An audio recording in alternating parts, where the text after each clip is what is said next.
ഇന്നലെ ആട് 3, ദുരന്തർ 2 എന്നീ സിനിമകൾ റിലീസായിട്ടുണ്ടായിരുന്നു. രണ്ട് സിനിമയ്ക്കും പോസിറ്റീവ് ടോക്സ് തന്നെയാണ് വന്നത്. ഇതിൽ ആട് 3 സിനിമയ്ക്ക് ഫസ്റ്റ് ഹാഫിൽ മിക്സ്ഡ് ടോക്സും സെക്കൻഡ് ഹാഫിൽ കൂടുതലും പോസിറ്റീവ് ടോക്സ് തന്നെയാണ് വന്നത്. ആട് 3 സിനിമയുടെ ഫസ്റ്റ് ഡേ ബോക്സ് ഓഫീസിൽ വലിയ രീതിയിൽ കളക്ഷൻ ഉണ്ടാവും. FT കളക്ഷനായിട്ട് 12 കോടി അല്ലെങ്കിൽ 15 കോടി രൂപ സിനിമ നേടാൻ ചാൻസ് ഉണ്ടെന്നാണ് പറയുന്നത്. ദുരന്തർ 3 സിനിമയ്ക്ക് കേരളത്തിൽ പ്രീമിയർ ഷോസൊക്കെ ഉണ്ടായിരുന്നു. സിനിമയുടെ ആദ്യ ദിവസത്തെ കേരള കളക്ഷനും പ്രീമിയർ ഷോൻ്റെ കളക്ഷനും കൂടി കൂട്ടുമ്പോൾ ഏകദേശം 3 കോടിക്ക് മുകളിൽ സിനിമയ്ക്ക് കളക്ഷൻ ഉണ്ടാവും.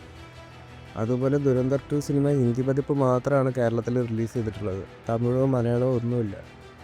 അതും പല സ്ഥലങ്ങളിലും സബ് ടൈറ്റിൽ ഇല്ലയെന്നും പറയുന്നുണ്ട്. നമുക്ക് ഖാലിദ് റഹ്മാൻ സിനിമയുടെ ടൈറ്റിൽ റിലീസിങ് ഇന്ന് വൈകിട്ട് 6 മണിക്ക് ഉണ്ടാവും. പ്ലാൻ ബി മോഷൻ പിക്ചേഴ്സും യൂണിവേഴ്സൽ സിനിമാസും ചേർന്നാണ് ഈ ഒരു സിനിമ നിർമ്മിക്കുന്നത്. LJPയുടെ പുതിയ ഹിന്ദി സിനിമയുടെ ഫസ്റ്റ് ലുക്ക് വന്നിട്ടുണ്ട്. ദിൽകഷി എന്നാണ് സിനിമയ്ക്ക് പേരിട്ടിരിക്കുന്നത്. അതുപോലെ ഈ ഒരു സിനിമയുടെ മ്യൂസിക് ചെയ്യുന്നത് AR റഹ്മാനാണ്. സൂര്യയുടെ കറുപ്പ് സിനിമ ഏപ്രിൽ 14 റിലീസ് പ്രഖ്യാപിച്ചിട്ടുണ്ട്. പ്രദീപ് രംഗനാഥൻ്റെ LAK സിനിമ ഏപ്രിൽ 3 റിലീസ് പ്രഖ്യാപിച്ചിട്ടുണ്ട്. ജയസൂര്യയുടെ കത്തനാര് സിനിമയുടെ ഭാഗത്തുനിന്ന് ഒരു ഗംഭീര അപ്ഡേറ്റ് ഈ മാസം 31 വരും.